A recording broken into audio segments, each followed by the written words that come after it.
Dzień dobry, kochani, witam Was serdecznie. Dzisiaj jest 80. dzień mojego wezwania NoFap. Powoli wracam do żywych. Wczoraj było mi trudno przeżyć dzień, naprawdę bardzo trudno. Ale dzisiaj powolutku odpuszczam. Serce się rozpuszcza powoli i wracam. I przychodzę do Was dzisiaj znowu z bardzo ważnym tematem.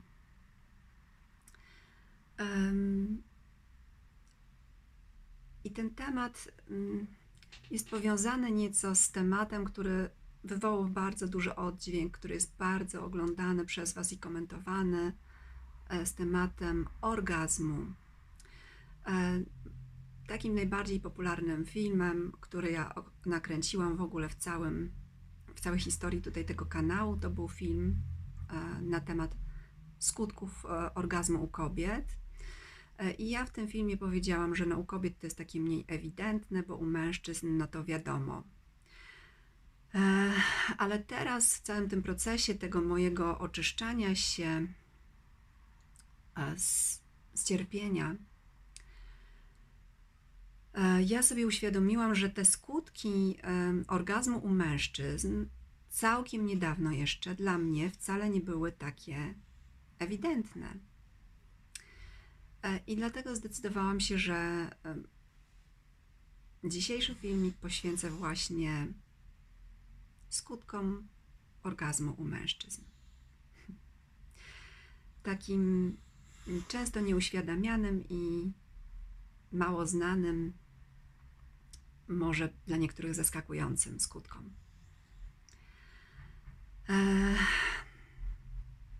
No więc zacznijmy od tego, co oczywiste. Oczywiste jest to, że mężczyzna po orgazmie bardzo często się czuje bardzo zmęczony, wyczerpany i nie ma energii i nie ma już w ogóle siły. I to jest takie ewidentne, o tym wszyscy wiedzą, wszystkie kobiety też to zauważyły, większość przynajmniej. Ale większość mężczyzn nie mówi o tym, co się dzieje u nich w środku.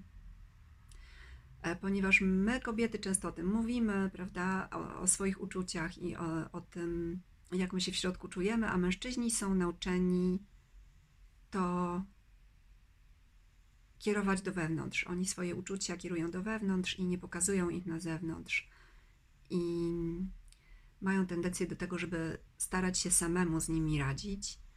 I to jest po prostu kulturowo narzucone lata wychowania, tak, i takiego musztrowania chłopców, że chłopcy nie byli dopuszczani w ogóle do swoich uczuć, bo mają nie płakać, mają być twardzi, mają w ogóle być jak skała, a zwłaszcza przy kobiecie, która dla nich coś znaczy, a zwłaszcza przy kobiecie, którą kochają.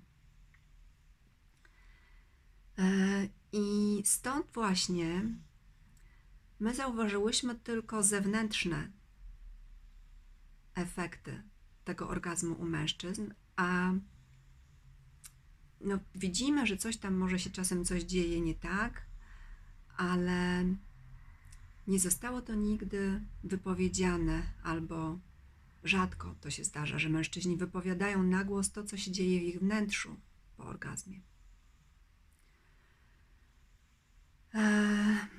A to, co się dzieje w ich wnętrzu, to są następujące historie. Po pierwsze, znakomita większość mężczyzn natychmiast po orgazmie ma ochotę wyjść. Czują taką przemożną potrzebę opuszczenia. I to zarówno opuszczenia mieszkania, tego gniazdka miłosnego, jak opuszczenia tej kobiety i w ogóle opuszczenia relacji.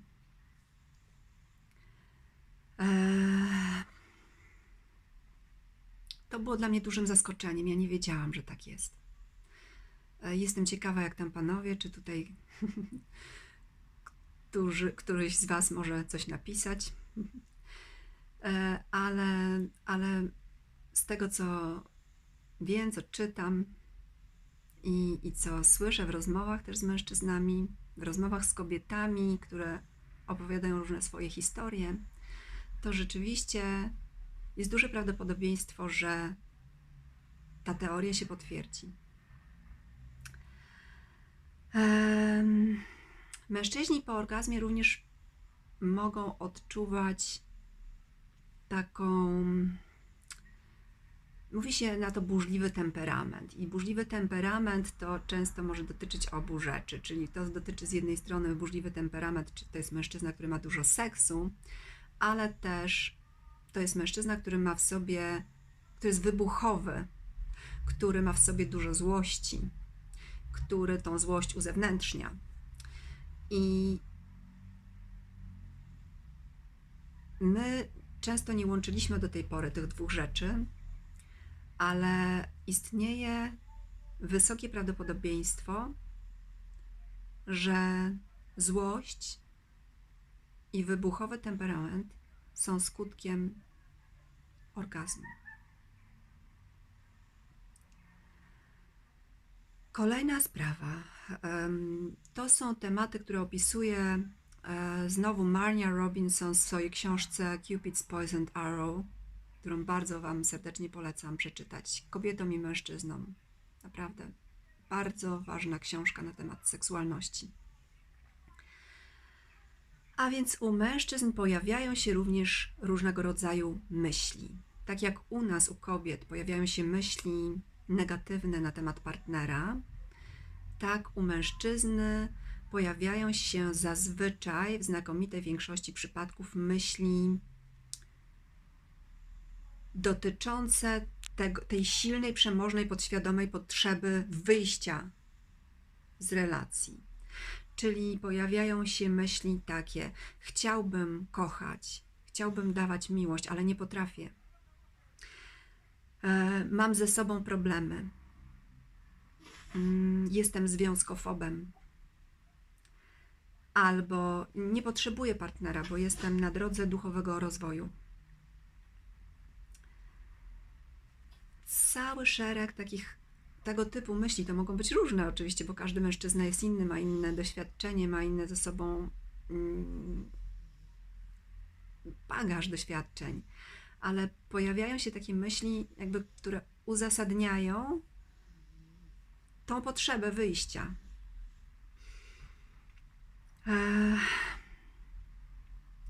Przeczytam Wam fragment takiej wypowiedzi jednego z mężczyzn, który pokazuje, jak to działa z jednej strony, a z drugiej strony pokazuje, że my zwykle winimy za to wszystko dookoła, tylko nie orgazm. Mamy taką tendencję niewiązania tego z orgazmem. Chociaż ewidentne jest to, że to się zdarza dokładnie zawsze po orgazmie. Przeczytam Wam teraz tę wypowiedź. Bez względu na to, kim była kobieta, natychmiast po tym, jak lądowaliśmy w łóżku, myślałem tylko o tym, aby wyjść. W tym momencie zawsze dotykałem jakiegoś tabu, może mojej matki, może mojego cierpienia, mojego bólu, i czułem przemożną potrzebę ulotnienia się. Zaczynałem się martwić i czekałem tylko na odpowiedni moment, aby zwiać. Jeżeli sam nie odfruwałem, odstraszałem je. W każdym razie wiedziałem, że nie mogę z nimi być.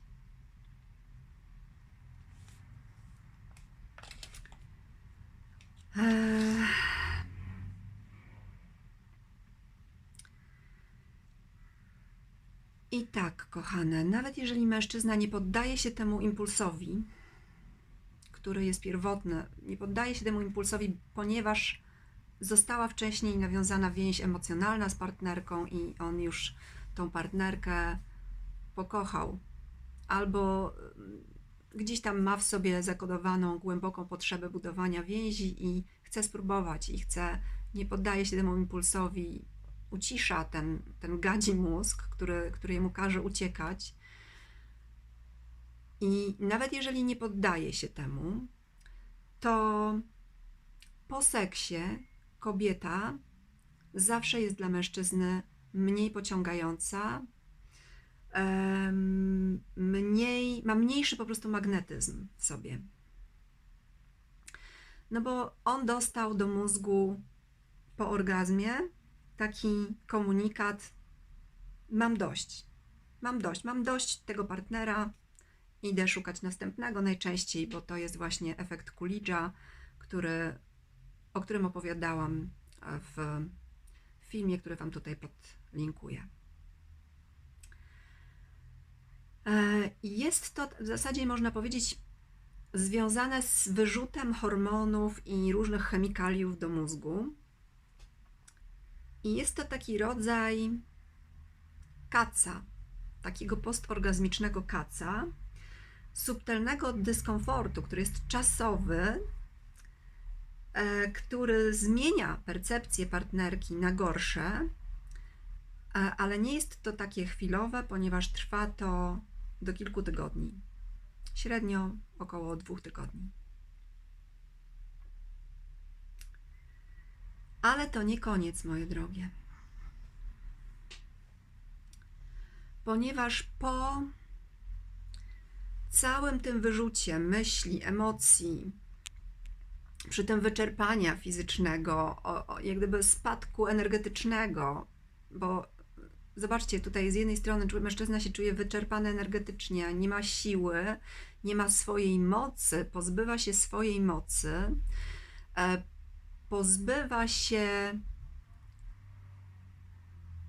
swojego napędu, którym jest kobieta w fazie, kiedy ona jest dla niego magnetyczna i kiedy on ją goni. Mówi się o gonieniu króliczka, prawda, że to nie chodzi o to, żeby złapać króliczka, ale by gonić go, bo to jest ten moment, kiedy kobieta jest najbardziej pociągająca dla mężczyzny, najbardziej atrakcyjna i kiedy on jest, ma moc swoją, ma siłę napędową, on jest w stanie góry przenosić dla kobiety. Do momentu, kiedy się nią nie nasyci.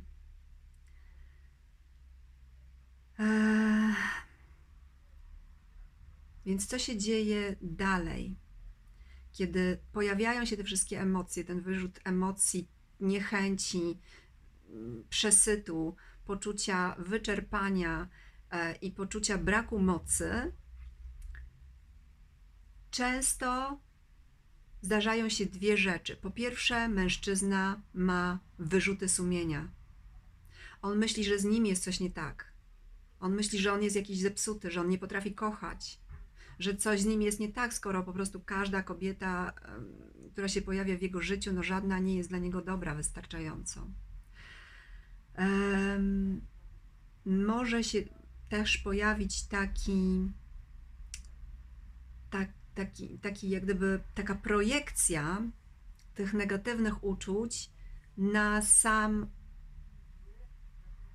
proces, czyli na seks, który może zacząć być postrzegany przez mężczyzn jako coś brudnego, nieczystego, obrzydliwego, lub też na osobę, która go wywołała, która staje się współwinna, czyli jest projekcja tej winy, poczucia winy swojego własnego na kobietę, która jest kusicielką, która jest tą osobą, która sprowadza mężczyznę na złą drogę.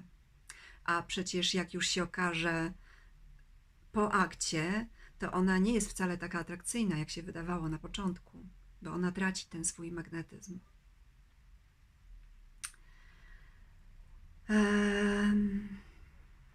Tak, i to dla mnie było, powiem Wam, ogromnym odkryciem, ponieważ to bardzo wiele tłumaczy.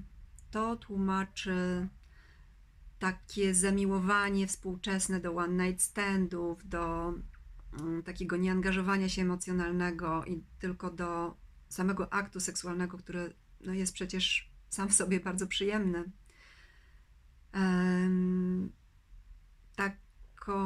Takie zniechęcenie do budowania relacji mężczyzn w dobie, kiedy seks jest tak łatwo dostępny. Tłumaczy to proces ochładzania się ochładzania po prostu relacji wzajemnej partnerów po małżeństwie, po zawarciu związku małżeńskiego, który zachodzi stopniowo między partnerami, no bo on się nakłada, jak gdyby to zadowolenie seksualne po zamieszkaniu wspólnym, czy też po zawarciu związku małżeńskiego, ono się nasila i kumuluje i kończy się to często obojętnością lub wręcz obrzydzeniem. To tłumaczy, dlaczego tak stałe i tak trwałe są białe małżeństwa. Znam takie pary, które nie mają seksu, ale jest tam miłość, szacunek i taka akceptacja dla siebie nawzajem, i które po prostu poświęcają swoje zadowolenie seksualne na rzecz bycia razem, po prostu na rzecz tej bliskości, która jest nam wszystkim do szczęścia potrzebna, nam ludziom, za którą wszyscy tęsknimy tak naprawdę. No i jakie jest remedium na to, kochani? Ja też naprawdę wszystkich mężczyzn zapraszam do tego, żeby spróbowali detoksu, żeby zobaczyli, jak się czują na nofapie, zwłaszcza singli, do tego zachęcam.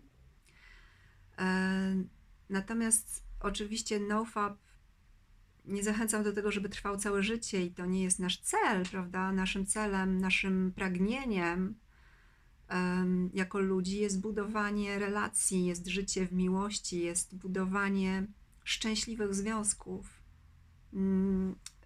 abyśmy mieli poczucie oparcia, bezpieczeństwa, szczęścia i spełnienia z partnerem. Więc rozwiązaniem na to, zdaniem autorki książki Cupid's Poisoned Arrow, jest uprawianie miłości bez doprowadzania do poczucia przesytu, czyli bez doprowadzania do orgazmu. I przeczytam Wam jeden jeszcze fragment wypowiedzi osoby, która propaguje ten sposób uprawiania miłości. W przeciwieństwie do tego wszystkiego, o czym mówiłam wcześniej, kochankowie, którzy uprawiają miłość bez doprowadzania do orgazmu, cieszą się błogością współżycia seksualnego przez dowolny czas, bez uczucia przesytu, bez wyczerpania. W ten sposób życie małżeńskie jest trwalsze niż zaloty, czy nawet miesiąc miodowy. Trwalsze i bardziej satysfakcjonujące, tak bym chyba to dodała, czytając relacje wielu innych osób, które doświadczyły tego, co ja nazywam świętą seksualnością i o czym już od jakiegoś czasu tutaj na tym kanale po troszeczku opowiadam.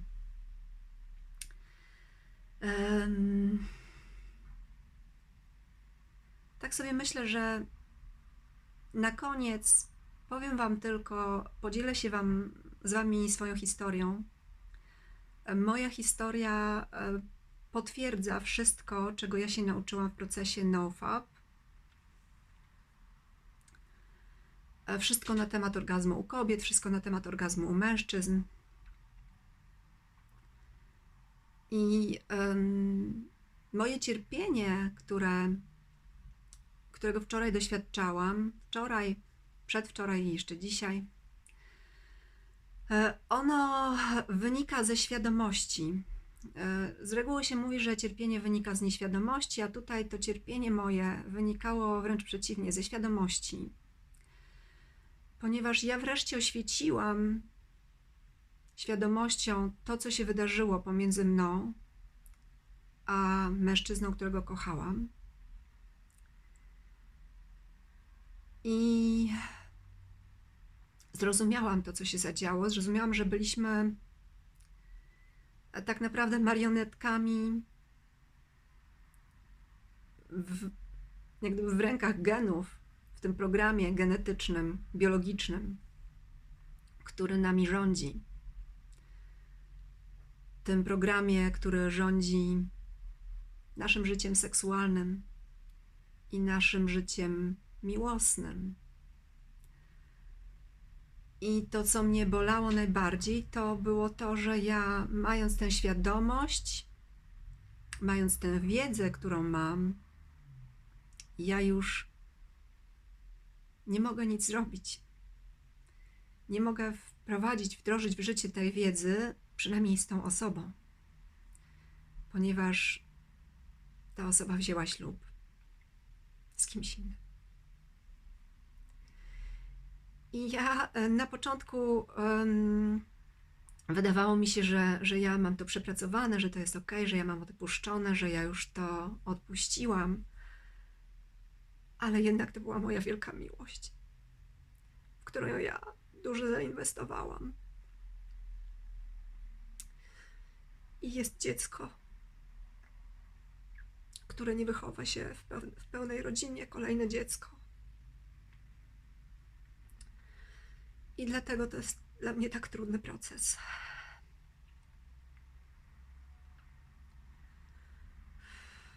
A historia, kochani, w skrócie jest taka, że ja kiedyś w swojej naiwności i w swojej nieświadomości myślałam, zamknęłam swoje serce, bo doświadczałam bólu odrzucenia i wielokrotnie moje związki się nie udawały. Ja odrzucałam, ja byłam odrzucana. To są jakieś takie programy, które często się pojawiają, za które my często obwiniamy dzieciństwo, a które być może z dużym prawdopodobieństwem mają swoje źródło w tym programie biologicznym, o którym właśnie ja tutaj Wam opowiadam na tym kanale. Więc próbując dojść do szczęścia, do zadowolenia, do takiej beztroski, ja próbowałam różnych rzeczy. Próbowałam być w związkach, próbowałam budować te relacje i w pewnym momencie doszłam do wniosku, że skoro to mi nie wychodzi, to może ja po prostu pocieszę się w ramionach kochanka i potraktuję sobie ten seks tak lekko, niezobowiązująco. I spotkałam się z mężczyzną, który był dla mnie bardzo atrakcyjny fizycznie, z którym było ogromne przyciąganie, magnetyzm. I postanowiłam, że ja po prostu sobie się zabawię się, skorzystam z magii tego przyciągania. I zlekceważyłam potęgę tego seksu, bo kiedy zbliżyliśmy się do siebie, ja się po prostu w nim bardzo szybko zakochałam. I poczułam też z nim bardzo silną więź karmiczną. Tutaj nie chcę Wam już opowiadać wszystkiego dokładnie, ale miałam takie doświadczenie, które było bardzo niezwykłe, które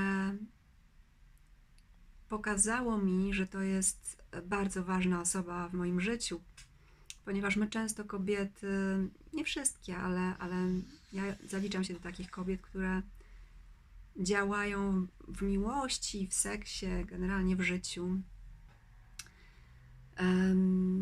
nie na bazie rozumu, rozumowania, a na bazie intuicji. I tutaj ta moja intuicja bardzo silnie mnie do tego mężczyzny przyciągała i doświadczyłam bardzo cudownego, błogiego uczucia, połączenia z nim. Ja wiedziałam, że to była osoba, która jest ważna w moim życiu i z którą ja miałam połączenie karmiczne, z którą się spotykam nie po raz pierwszy. i która mnie wiele nauczy, która sprawi, że ja wzrosnę. I byłam przekonana, że to już będzie ten moment, kiedy ja wzrosnę, kiedy będzie miłość i kiedy będzie szczęście. Byłam tego pewna. Ale tak się nie wydarzyło.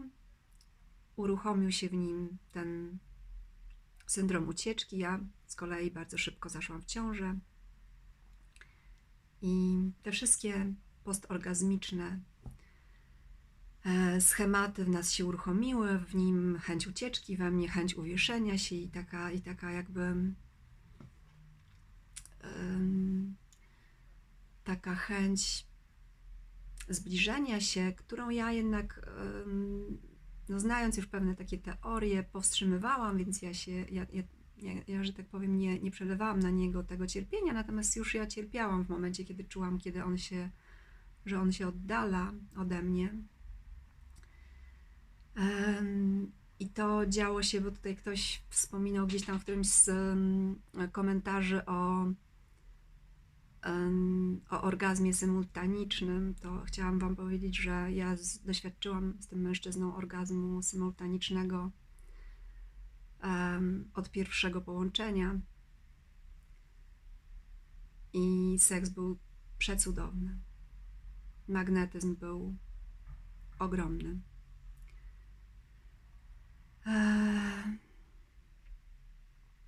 Tym niemniej on się odsunął, a ja, jak się bardzo szybko okazało, błyskawicznie zaszłam w ciążę. I w zasadzie można tą ciążę nazywać cudem, ponieważ ona naprawdę nie miała prawa się wydarzyć, nie miała prawa się zadziać, a jednak się zadziała.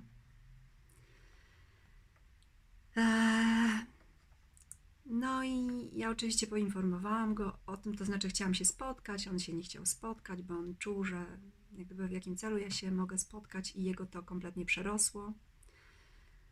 I on postanowił, że on nie spotka się ze mną i że on napisał, więc ja poinformowałam go o tym, co się wydarzyło poprzez Messengera, czy tam WhatsAppa. Czyli tak jak miałam możliwość. I on poprosił mnie,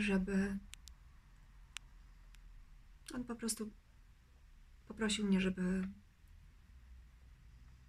żebym nie rodziła tego dziecka.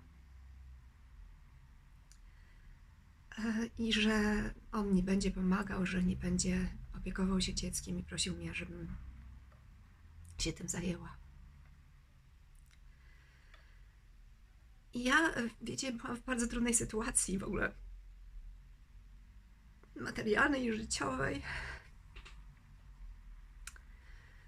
Ale postanowiłam urodzić to dziecko, ponieważ czułam, że je chciałam, żeby było na świecie. I to wydawało się wielu osobom bardzo irracjonalną decyzją, a jednak ja tę decyzję podjęłam i absolutnie nie żałuję. Jest na świecie Hania, urodziła się córeczka, która jest zdrowa, która jest piękna, która jest chciana, która była od początku chciana przeze mnie. Ja od początku czułam, słuchajcie, ja rozważałam tę decyzję, zastanawiałam się nad tym, co zrobić, ponieważ bałam się tego, czy ja sobie poradzę, jak ja się utrzymam, bo ja w tym momencie, kiedy się to wydarzyło, nie miałam pracy. I nie miałam pomysłu na to w ogóle, jak ja zacznę zarabiać. Nie wiedziałam w ogóle, co ja zrobię. A jednak postanowiłam, że oddam się w opiekę Bogu. Ja czułam, kiedy myślałam o tym, że chcę urodzić, że chcę to dziecko, to po prostu przepełniało mi światło. Ja byłam pewna, że ja chcę to zrobić, że ja po prostu to zrobię. No i poinformowałam go o tym tylko. I później przez całą tą ciążę byłam sama. Od czasu do czasu tylko nie wiem, może ze 2-3 razy. Napisałam mu tam gdzieś tam w połowie ciąży, że znam już płeć dziecka, czy chciałby wiedzieć. I on powiedział, że tak. Powiedziałam, że to będzie dziewczynka. Później no jakoś tak ze 2 razy się odezwałam w trakcie ciąży. I kiedy urodziła się Hania, to też napisałam do niego, że urodziła się, że jest wśród nas i że jest już z nami.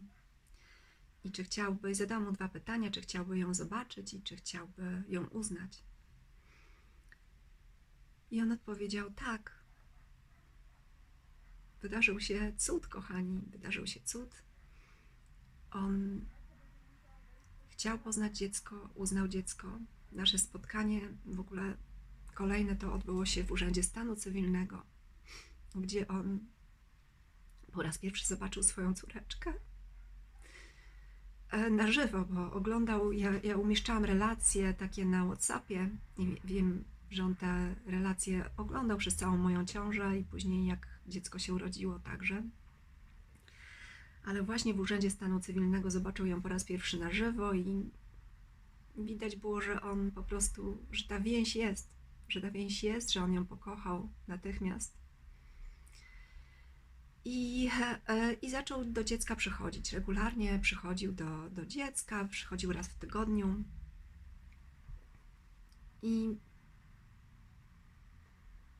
ja obserwowałam, jak ta ich relacja się rozwija, jak ona jest piękna. I byłam szczęśliwa i wdzięczna za to, że po prostu dziecko ma tatę, że on jest w jej życiu. I on był w stosunku do mnie też bardzo taki, można powiedzieć, ten dystans, jak gdyby, który był między nami, on po prostu topniał powoli, bo on widział po prostu, jak ja się opiekuję jego dzieckiem, które on kocha, i jak ja je kocham. I ten dystans między nami topniał. I we mnie pojawiło się taka nadzieja, którą ja gdzieś tam już, ona wcześniej umarła, że my będziemy razem, że to się wszystko poukłada. I że taką miałam wiarę w sobie, że jeżeli ja wszystko wybaczę, przeprocesuję, przepuszczę przez siebie, to wszystko się uda między nami. A dodam wam jeszcze, że to jest mężczyzna, który jest bardzo mocno zamknięty w sobie, który jest z innej kultury, którym słabo się komunikuje, niewiele mówi o sobie, ale jest bardzo dobrym człowiekiem. I tak, jest dobrym człowiekiem.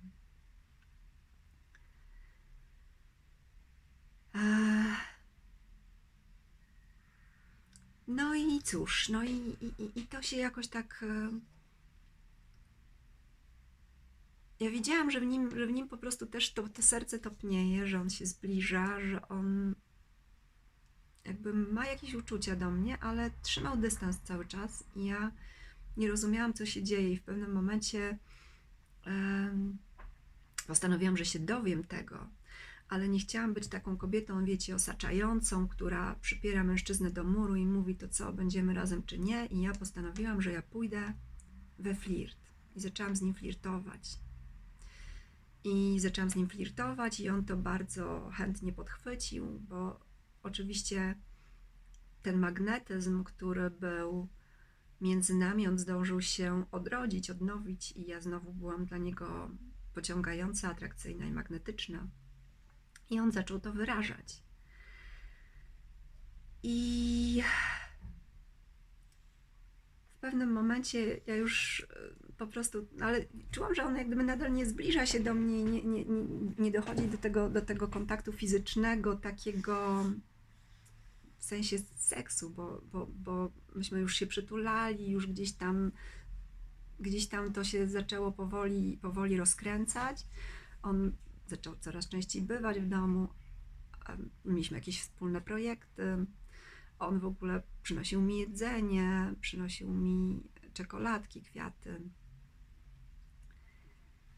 ale nie zbliżał się do mnie fizycznie i ja tego nie rozumiałam. I ja chciałam jakby finalnie, bo to już trwało długo, ja finalnie wykonałam ten pierwszy krok. I on mi wtedy powiedział, że on ma dziewczynę. I ja najpierw zareagowałam, że no to nic nie szkodzi, bo ja jednak byłam w takim procesie obejmowania wszystkiego bezwarunkową miłością i również jego chciałam objąć, że to nic nie szkodzi, że przecież nie mieliśmy być razem, że on miał prawo mieć tą dziewczynę. Później zaczęłam zadawać pytania i okazało się, że on z tą dziewczyną nie ma seksu.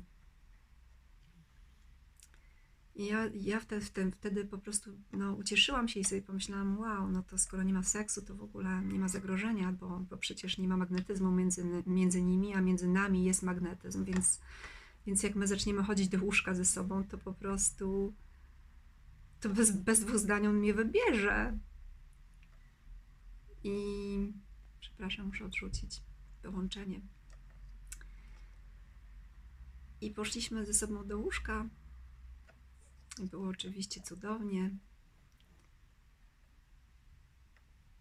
Ale bardzo szybko mi się odpaliły wszystkie syndromy postorgazmiczne i tutaj w zasadzie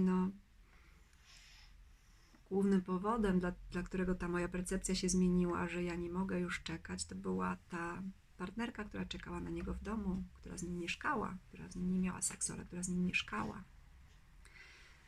I która stała się nagle dla mnie nie do zniesienia. Świadomość tego, że on gdzieś tam wraca do innej kobiety. No i cóż, i to się zaczęło pasmo cierpień.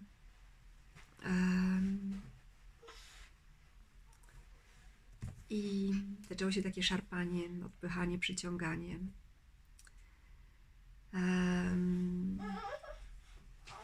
I to trochę trwało.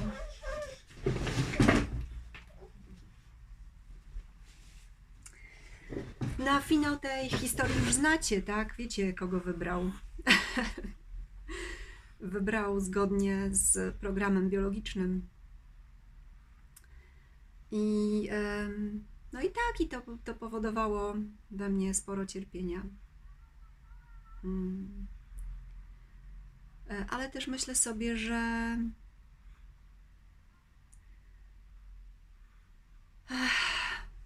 cóż, może czeka mnie w życiu jeszcze coś dobrego.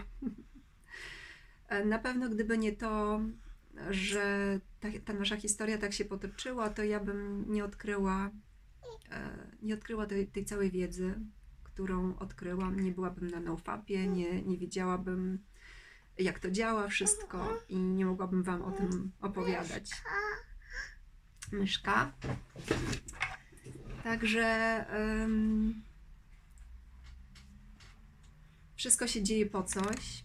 Może właśnie po to, żebym była tutaj z Wami, żebym się z Wami dzieliła tym, co odkryłam. Tymczasem pozdrawiam Was bardzo serdecznie. Pa, pa! I do zobaczenia jutro, kochani. Sat Nam.